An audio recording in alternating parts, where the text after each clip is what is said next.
Okay guys, we're continuing here to rebuild the streamers in our 1985 Challenger bass boat.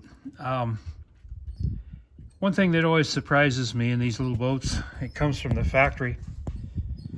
They do not, get my thumb out of there, they do not put a, they don't put a drain hole in them. My gosh, when you replace these with plywood, guys, make sure you put a drain hole in there, get you a little cover from the hardware store, because that lets that water out of there. You're going to wash the boat off, you're going to get caught in the rain, it's going to get wet. And if there's no place for the water to drain, it just sits there, permeates the wood, and within a year or two you got all rotten wood. And that's exactly what happened to this little boat here. We're using some scrap material here to kind of shim it up. Our plan is to actually overlay the lip completely around with some 3/4 inch CDX plywood.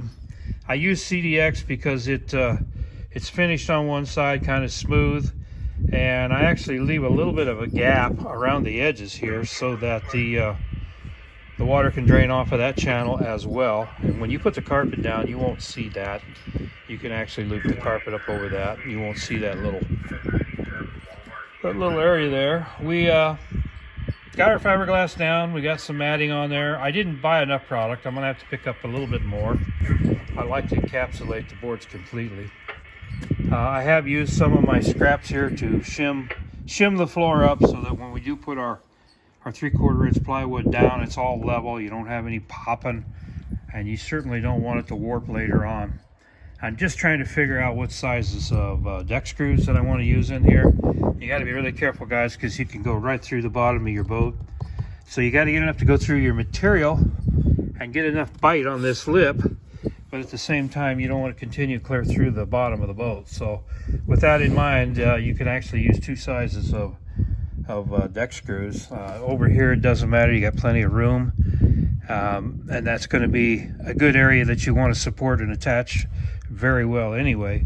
But over here on the sides, you're going to have to go to the smaller screws. And sometimes if I don't feel comfortable with an area, I'll actually use a little L bracket, and when you put the carpet on, it will hide the L bracket, but that gives it a little extra support. It's usually in the corners where you run into that. We do have a couple of ribs here. I'm going to remove these. What these were little drain channels that they put in. Instead of cutting a hole in the boat so you could have a drain hole, they put these little channels in here. Very ineffective. They don't work very well, and since they're humped up, I'm going to have to cut them out with an oscillating saw, get those out of there so that the wood lays level. Okay, that's kind of where we're at. We'll get some more material, get it in there tomorrow, and we'll just keep right on moving.